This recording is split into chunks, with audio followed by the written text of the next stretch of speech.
Today I'm just west of Austin, Texas, on top of a very big rock, taking a look at the newest and possibly one of the greenest Jeeps available in the United States.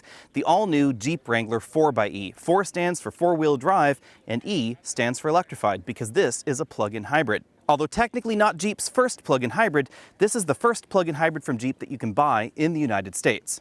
I'm sure I'll talk about this ad nauseum in this video, but the important thing to know about the Wrangler 4xe is that for better or for worse, depending on how you look at this is simply a Wrangler Unlimited with a plug and a battery pack. So Jeep didn't take this opportunity to restyle this like a jelly bean. They didn't put active grille shutters up front. They didn't change these bumpers to make them more aerodynamic, and they didn't give it high efficiency, low rolling resistance tires. They tried to give this the exact same off-road capability as a regular Rubicon, only with some electric range. If for some reason you wanted to debadge your 4xe so it flew a little bit under the green radar, it would be pretty easy because most of the changes on the outside are simply stickers. Blue stickers on the hood, on the sides, and on the back, and then blue tow hooks that you could probably repaint yourself. Moving around to the side, we have a charge port, a trail-rated badge that becomes blue, Wrangler Unlimited that becomes blue, and some blue accents around the Jeep logo itself. But we have the same tires and very similar wheels to the rest of the Wrangler lineup. These are BF Goodrich all-terrain tires. Keep in mind, these are really not efficiency-focused rubber. Although there is likely no technical reason that you couldn't put the 4xe system in the 2-door Wrangler, it is available only in the 4-door model and only in 3 trims. The Rubicon is one of them. I think personally I might get the Sahara trim. It fits just my personality a little bit better. Now, the 4-door Wrangler model is the most successful Wrangler in history. This is the reason that Wrangler sales are absolutely through the roof, and this accounts for the vast majority of Wrangler sales worldwide. This is the reason not only that we have a 4xe system available in this model because of its popularity, but also logically the reason that the Ford Bronco has been resurrected. Because if it weren't for the success of the 4-door Wrangler, Ford probably wouldn't have tried to resurrect their off-road vehicle. The changes out back are pretty subtle as well. We have the 4xe logo on the driver's side and a blue tow hook below the license plate. Thanks to the Wrangler's body-on-frame construction, there was actually a lot of room to stuff the hybrid system under the sheet metal. So instead of simply diving under the hood, let's dive under the skin of the Wrangler. Up front here, we have a 2-liter 4-cylinder turbocharged engine. This is essentially the same 2-liter 4-cylinder engine that we find in the rest of the Wrangler lineup. It produces 270 horsepower and 295 pound-feet of torque on its own. But you'll notice the changes up here in blue. We have an electric starter motor generator over here on this side. That's good for 44 horsepower and 39 pound-feet of torque. And then we have an electric air conditioning compressor over there on the other side. Behind the engine, there's also an electric heater unit. So not only can this cool the cabin in electric mode, it can also heat the cabin in electric mode. That makes it a little bit different than some other plug-in hybrids that have to start the gasoline engine to heat the cabin. Now, this isn't a mild hybrid with a bigger starter motor generator unit and a plug like you might find in some other world markets. Instead, we have a large electric motor integrated into the 8-speed automatic transmission. This is still a ZF 8-speed automatic transmission, and they build the entire transmission actually for Jeep. This is basically the same design that was seen out of ZF before, but with some tweaks for the Wrangler. We have a much bigger electric motor in here than ZF first announced when they launched this transmission a number of years ago. Now, you might be wondering, why does this vehicle have 2 electric motor units? One here in the transmission and one up front bolted to the engine. The reason is you need to be able to charge the battery at a stoplight. This transmission deletes the torque converter and instead inserts a multi-plate clutch unit up front. And the electric motor is on the other side of the clutch unit from the engine. So this motor cannot charge the battery when the vehicle is at a stop. That's what this electric motor up here is for. It's also responsible for starting the engine when you need to start the engine. That reduces some of the shocks that you find in hybrid vehicles that don't have a secondary electric motor up front. A number of early hybrid and plug-in hybrid vehicles that used a similar arrangement did not have an electric motor to start the gasoline engine, and that results in kind of abrupt transitions from hybrid power to EV power and reverse. The combination of the 2-liter turbo and the electric motor inside the transmission casing gives you 375 horsepower and 470 pound-feet of torque. After about this point on, the drivetrain is exactly the same as the rest of the Wrangler lineup. We have an 8-speed automatic transmission, 2 different 2-speed transfer cases depending on the version of the 4xe that you get, and 4-wheel drive is standard. It also uses Dana 44 axles, just as you'd expect in an off-road vehicle. In case you're wondering, this is where the cabin heater is located. It is a resistive element heater, so no heat pump going on in the 4xe. Moving rearwards, we find all of the drive control electronics in this area here. This is the DC to DC converter, the charger, the heater for the battery. All of that is contained in this unit that's protected by an additional skid plate underneath the vehicle. So Jeep says that this has the same kind of water fording ability and off-road ability that you'd find in a regular Wrangler. And that was one of the essential things that Jeep engineers focused on when designing this vehicle. It had to be a Jeep first. Back here we have a 17.3 kilowatt-hour lithium-ion battery pack. This is actively heated and actively cooled, so you don't have to worry about the temperature outside. The battery will be just fine. Charging happens just in front of the driver's door, behind door number 1. This is mounted on a little pod that is really the only body change on the 4xe. We have a J1772 port inside, and this connects to an onboard 7.2 kilowatt charger. If you charge this at 120 volts, it'll take about 17 hours to completely charge the battery. If you have access to an L2 charger that can handle 7.2 kilowatts, then it will take about 2.5 hours to completely charge. One really nice touch is that this charge door is made of cast aluminum, the same material that the fuel door is made of in the back. This has probably the sturdiest feeling fuel door and charge door that I've ever seen on a plug-in hybrid vehicle. The 4xe system has 3 basic drive modes and I suppose a 4th mode depending on exactly how you look at it. The first mode is hybrid mode. It's pretty self-explanatory. This will operate as most plug-in hybrids do, favoring power from the battery pack over the gasoline engine unless you command more acceleration than the battery pack can give, in which case it will kick on the engine, accelerate, and then at some point in time turn off the gasoline engine as long as you haven't exceeded predetermined speeds or predetermined acceleration points. Then there's electric mode, which is going to be more aggressive at keeping the vehicle in electric-only operation up to highway speeds. In the electric mode, the gasoline engine will still turn on if you leave the accelerator pedal floored for a little bit too long, but you can floor it for brief moments and have it still stay in electric-only mode. In this mode, 0 to 60 acceleration is going to be considerably longer than if you have the gasoline engine on because there's a lot less power coming from the battery. We then have e-save mode, which is a combination battery saving mode and charging mode, your selection via an infotainment system option. So you press the e-save button to the left of the driver and then you adjust the option in the infotainment system. Battery save is pretty logical. It just saves the battery at a particular point. E-save will actually attempt to charge the battery like it's doing right now. That's why the Wrangler is on at the moment. If you're taking your 4xe out to your favorite trail and you want to be able to rock climb in electric-only mode, you can charge on the way, you can charge before you get there and save the battery, or you can park it at your campsite and just charge right like I'm doing here. Depending on how you want to look at it, the max regen button could be considered a drive mode. You can engage it in any of the other drive modes, and it basically bumps up the throttle liftoff regen. It's pretty aggressive in this model, but it's not actually max regen because you'll notice by the charge gauge that you can get a little bit more if you put your foot on the brake pedal, because this vehicle does have blended braking. It's not simply a friction system with liftoff regeneration provided by the electric motor. When it comes to driver assistance tech, the Wrangler goes about things a little bit different than the average compact crossover. But we do have adaptive cruise control with pre-collision warning and autonomous braking. And in a little bit of a twist versus a lot of vehicles with that particular feature, there is no radar sensor up front in the Wrangler. Instead, they put it right back here behind the windshield.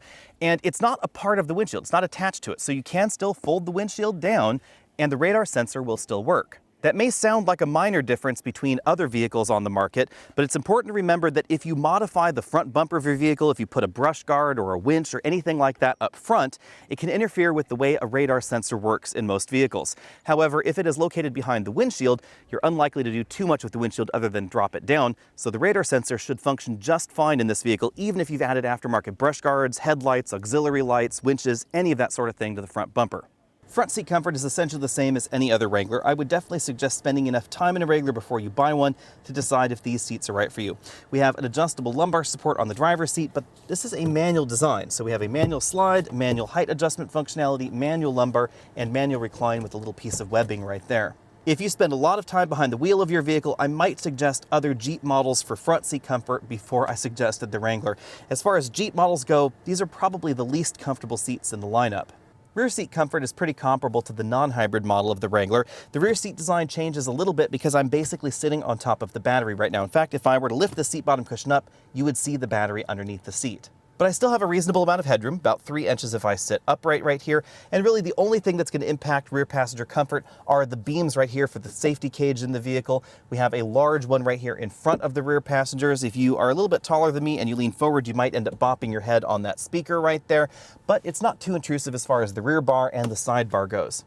Thanks to the battery location, the cargo area is also essentially the same as the non-hybrid model. There's still a little bit of underfloor storage, but it is mainly occupied by this bag that contains the included EVSE with the vehicle. This is a level 1 EVSE, pretty much the same one that we find in the Pacifica hybrid minivan.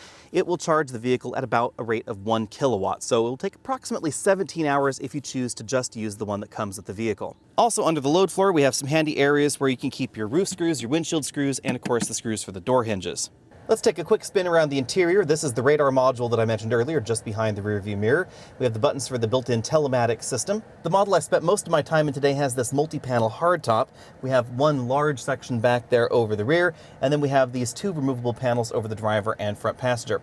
If I were to buy a Wrangler, I would probably get the most expensive top, which is sort of the fabric sunroof option. It's an electric retractable top that goes pretty much all the way to the back. That's about $4,000 on most trims. The driver and front passenger have height-adjustable shoulder belts and height-adjustable headrests. Since we're in the Rubicon trim, we logically have Rubicon embroidered on the seats. This is leather upholstery. You can see some of the body-colored paint sections right there on the front door. The front doors are, of course, completely removable. As you'd expect, the upper section of the door is made of soft touch materials along with a soft touch armrest there. We have harder plastics down at the bottom of the door. Moving over to the dashboard, the upper end trims have some really high-end touches. Stitched materials over here on the dashboard. You can see the seams right there around that air vent. Everything is really well done in here. It'll be interesting to see how this competes interior quality-wise with the new Ford Bronco, since the Bronco design is going to be a lot newer. We have Wrangler printed out right there on that grab bar, a fairly small glove compartment. There's not a whole lot of storage going on inside the cabin of the Wrangler. We have a small infotainment system here on the dashboard compared to what we're seeing in the rest of FCA's new vehicles. As you can see, the software supports smartphone integration, Apple CarPlay, and Android Auto, versus the regular system. The only big change is this e-hybrid button over here, where you can see exactly how much power each component is generating or using, battery, climate, etc. You can see driving history, you can set a charging schedule, and you can change the way the e-save mode works, whether you want it to charge the battery or save the battery. That's a really interesting touch that we don't see, for instance, in the Chrysler Pacifica plug-in hybrid. Moving down from there, we have some physical controls for the infotainment system and the automatic climate control system, dual zones. We have a button right there for the max regen mode, engine start stop button, 12-volt power port, USB input for the infotainment system. There's another one in the center console, which is a nice touch. Switches for the windows. This is the control for the front and rear locker. This is one of the few vehicles that has a front and rear locker, and honestly the only plug-in vehicle that I can think of that has that kind of feature. And then there are auxiliary switches over here on this side.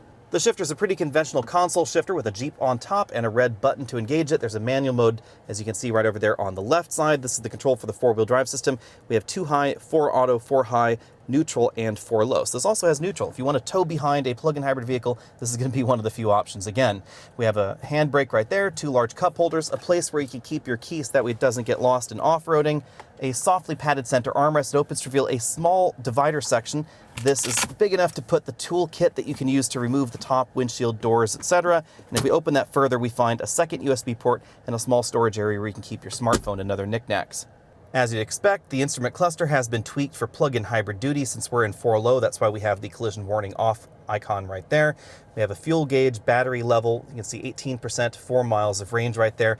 There's a power and charge gauge on the right side and a tachometer on the left, which is an interesting touch. So the only speedometer we have is the digital one in the middle. You'll find a section of the LCD inside each of these dials. We have engine temperature and fuel level. The steering wheel should be familiar if you've seen a Wrangler before. We have infotainment buttons on the back of the steering wheel, track up and down on one side, volume up and down on the other, radar adaptive cruise controls over here on the right side of the wheel, buttons for that multifunction LCD cluster on the left side, along with a voice command and dedicated phone button. One feature we don't find on the plug-in hybrid model, however, are paddle shifters on the back of the steering wheel. I think that really would be kind of a cool touch. Off-road, the coolest thing, of course, is the fact that this is all electric. So the only noises you're really hearing are the electric motors and, of course, whatever it is that you're rolling over or running through.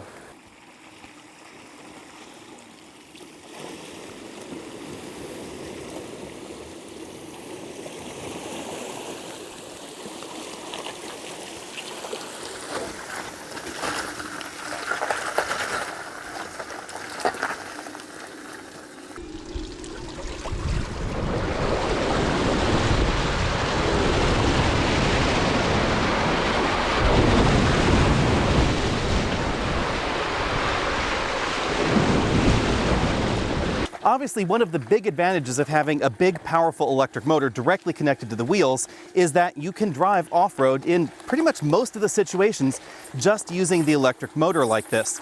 Now, when the gasoline engine does have to engage, keep in mind this is going to feel a little bit more like a manual transmission, and that's because this does not have the one feature that separates an automatic transmission from a manual transmission in terms of feel, a torque converter. So in order to engage the engine, it does have to engage the clutch. That will happen at around 1 to 3 miles an hour, somewhere in that general speed range, if the vehicle is in 4 high. If it's in 4 low and you have the Rubicon model, this has a 4-to-1 reduction ratio, so it's theoretically maybe about 0.6 or 0.7 miles an hour. Really, the remarkable thing about the system is that thanks to the low-end torque, I would argue that this feels better going up steeper slopes, rock climbs, etc., than many of the gasoline versions of the Wrangler. Now, I think that the EcoDiesel is a really great companion in situations like this, and you can hear, of course, right there, that this still has the full skid plates that you'd expect in a Wrangler. You'll notice that here at Alex and Autos, I don't generally film too many off-road courses because honestly, on camera, they never look as complicated or as tricky as they really are in person. Anytime you're in an environment like this where there are enormous rocks and you're going over the rocky terrain and you're going to be risking bottoming out, skidding along the skid plates, puncturing a tire, etc., you really need spotters, and that's why there's spotters in this shot. The 4xe has exactly the same four-wheel drive systems as the rest of the Wrangler lineup. So this has Dana 44 axles, front and rear. It has electronic lockers, front and rear. And it has their essentially all-terrain progress control. I forget exactly what Jeep calls it at this moment, but it will maintain your speed downhill and uphill. So it's sort of like hill descent control with an uphill function as well. Because Jeep essentially just inserted an electric motor into a regular Rubicon, the approach, departure, and breakover angles are basically the same as the non-plug-in hybrid model.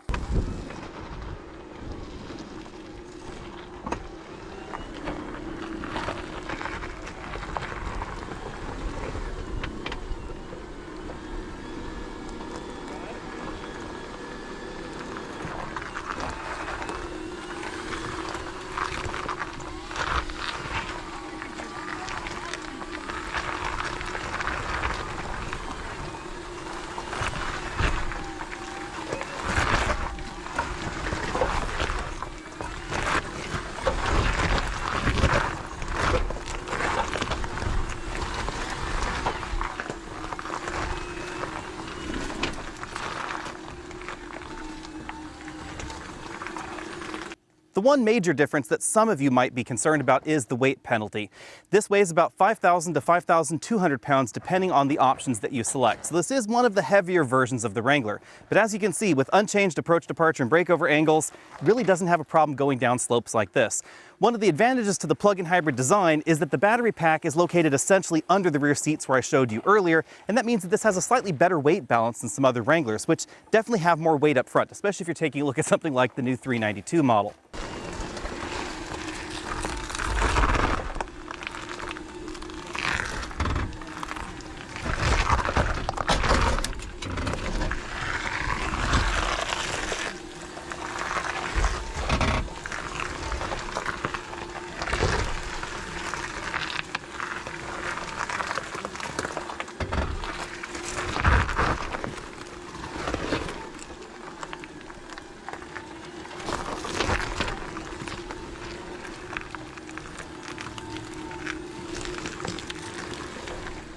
According to Jeep, this will go 0 to 60 in 6 seconds if you're in the hybrid mode, whether the engine is on or off. That's because we get a massive amount of torque from the electric motor, and that helps start things off. Then, of course, we get a decent amount of power from the 2-liter turbocharged engine. And again, everything combined together gives you nearly 500 pound-feet of torque and nearly 400 horsepower. Now, if you're in the electric-only mode, then 0 to 60 happens in about 15 to 16 seconds. I haven't been able to officially test this out here in Texas. You will have to wait until I can get this at home for my official scores. That's basically just a stopwatch time there. As long as the battery is charged, it's pretty easy to stay in electric-only mode. From a little bit more than half throttle, almost all the way to completely full throttle, you'll stay in electric mode. But if you do have your foot completely flat on the floor for long enough, then the gasoline engine will kick in and assist the electric motor. So you can stay in the electric-only mode and, say, floor it to get on a freeway entrance ramp, and you will have enough power to do that. As far as braking distance goes, I suspect this model is going to be in the 130 to 140 foot range. Remember that this is essentially a regular Wrangler Rubicon with a heavier drivetrain in it. logically the added weight of the plug-in hybrid system is going to have an impact on-road handling ability. But fortunately, Jeep has located the battery pack in the rear that shifts some of the weight from the front axle to the rear axle, and it's relatively low in the vehicle, helping lower the center of gravity. But as I always say, it's important to remember that the laws of physics must be obeyed. This particular Wrangler is a Rubicon model, which means it has very off-road focused tires, and the result is that this feels a little bit ponderous out on the open highway. It's not exactly a corner carving companion. Now let's talk fuel economy. Again, remember, this is shaped like a brick. It weighs over 5,000 pounds. We have Dana 44 axles up front and in the back. We have lockers up front and in the back, 2-speed transfer case, and all of that adds to a lot of mechanical loss in this drivetrain. That's why Wranglers aren't horribly efficient compared to something like a RAV4 hybrid. So simply sticking a hybrid system in this is not going to turn this into an off-road RAV4 hybrid. You shouldn't expect 40 mpg. And indeed, over a day of mixed driving, I've been averaging between about 20 and 16 miles per gallon. Out on the open highway at speeds of 70 miles an hour, that's the speed limit out here in this part of Texas, you will definitely be getting around 16 to 17 mpg because of the shape and the aerodynamics involved. Also remember, these tires are very big, knobbly, all-terrain tires, so they're certainly not efficiency focused. Some folks may be disappointed by that, but honestly, what did you expect? As we start to see more and more electrified utility vehicles like the Wrangler, theoretically the upcoming promised Bronco, and perhaps electric or hybrid versions of a Ram 1500 or a Ford F-150 or Chevy Silverado, you should expect relative efficiency numbers to be pretty similar to what we see in this electrified Wrangler. Now, a pure electric Wrangler might be a bit more efficient because it wouldn't have the losses involved in the axles, depending on exactly how that electric drivetrain was designed, but any sort of plug-in hybrid vehicle with this kind of capability is going to have very similar kinds of economy numbers. The drivetrain of the Wrangler 4xe and the Pacifica minivan hybrid have absolutely nothing in common, but when we take a look at the instrument cluster, you can see something that is actually the same between these two vehicles, and that is that this vehicle tries to give a calculated value to the electricity that you're consuming. So even if you were to drive in electric-only mode, say for 20 to 22 miles, the average MPG number may be 20, maybe 30 miles per gallon, or sometimes even as low as this 18.4 MPG. That's because it's effectively calculating a sort of MPGE number and inserting it into that calculation rather than treating the electricity as if it were free. That's quite different than, for instance, the Chevy Volt and some other plug-in hybrids that do treat the electrons as if they're free. So in a Chevy Volt, if you were to drive 100 miles and only consume 1 gallon of gasoline in that time, this display would show an average of 100 mpg, and the Wrangler won't. Bottom lining this Wrangler on-road and off-road is honestly pretty easy. This feels like a 2-liter Wrangler with a dual-clutch transmission and a whole lot more power under the hood. But there's a bit more of a nuance to it than that, because I know some folks are a little bit leery about off-roading with a dual-clutch transmission. This isn't a dual-clutch transmission. This is a traditional 8-speed automatic transmission, but instead of a torque converter, we have a clutch. And that's why in some of those situations it can feel a little bit DCT-like. But the way that this transmission uses that single clutch is a bit different than something like this with simply a DCT swapped out for the 8-speed automatic transmission. And it's all down to the electric motor, because when the clutch is disengaged, the engine is disengaged from the transmission, it still has that high horsepower, high torque electric motor to drive the wheels forward. So it doesn't have to slip the clutch. Basically what it does is it just uses the electric motor to get things up to the speed where the clutch can be engaged, and then the engine is directly connected to the wheels. But because we don't have a torque converter in there, there's a very direct connection feeling between the drivetrain and the engine. So you can get that sort of bobble-headed feeling here and there just because of the way everything is firmly engaged. At the moment in the United States, there really is no direct competitor to this, nor really a sideways competitor, but we will be getting something interesting soon from Ford. Rumor mill says that the Bronco will be getting a hybrid system. At the moment, Ford's modular hybrid system is available in vehicles like the F-150 hybrid, the Aviator plug-in hybrid, and the Explorer hybrid. But even in the plug-in versions, it's not as smooth as this system, and it's one of the things that really impressed me. I think it has to do with the size of electric motors that Jeep used on this engine and, of course, on the transmission as well. And the one on the engine is important because that electric motor on the engine spins the engine up and adds a little bit of extra torque when it's needed, when you need to engage the clutch. So it pulls power from the battery, feeds it to start the engine, gets the engine up to speed. Meanwhile, the big electric motor in the transmission that's basically right under me is driving the vehicle forward, accelerating, and giving you the torque you need, and then it can blend the two together once it closes the clutch. Or, of course, it's possible that Jeep is simply better at writing software for drivetrain systems like this, and that's why it's smoother than the one that we find in the Fords. Now to the nitty-gritty. How much will a 4xe set you back? Well, it's available only in 3 trims of the Rubicon, and only the 4-door model: the Sahara, the Rubicon, and the High Altitude. A regular Sahara starts at $38,825, the 4xe model at $47,995. Most of the trims are about $9,000 off of the base version of that same trim.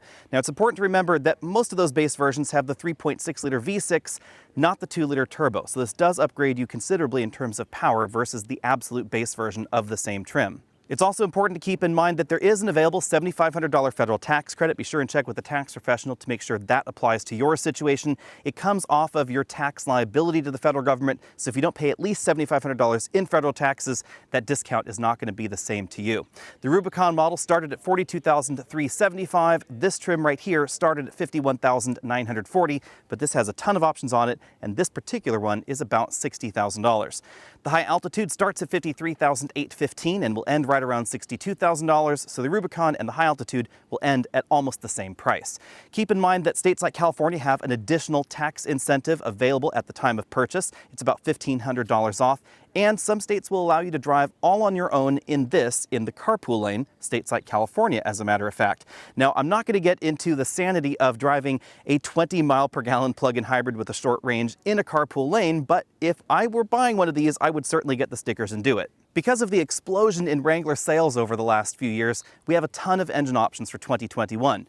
We have a 3.6-liter V6, we have a 3-liter turbo diesel, we have a 2-liter turbo engine with and without plug-in hybrid system, and we have a 6.4-liter V8 if none of those options sounds insane enough for you. Out of all of these engines, I have to say that if I were to buy a Wrangler today, I would probably end up getting a Sahara or a High Altitude with the 2-liter plug-in hybrid system. My daily commute is a little bit more than 22 miles in each direction, but I would be able to charge at the office and at home. So the vast majority of my commuting would be done in electric-only mode. And by my calculations, that means that one full tank of gasoline in this Wrangler would last me about 900 to 1,000 miles. If you're looking for the most efficient Wrangler in daily driving, especially daily highway driving, you're probably going to want to look at the 3-liter EcoDiesel model. That's also likely the best option if you plan on lifting your Wrangler and putting some really big tires and wheels on it. The diesel engine has a massive amount of low-end torque, and that's the version that would probably be least in need of an underdrive option added to the vehicle if you were to do some moderate modifications. If you haven't already done so, be sure and hit that subscribe button at the bottom of your screen so you can be updated on all of my latest videos, including a full and complete review of the 4xe just as soon as I can get it back at home, and of course the Wrangler 392, which I should have in about a month after the time that you're watching this video. Hit that subscribe button, find me over at facebook.com/AlexNautos, Instagram, all those other social places, and I'll see all of you next week.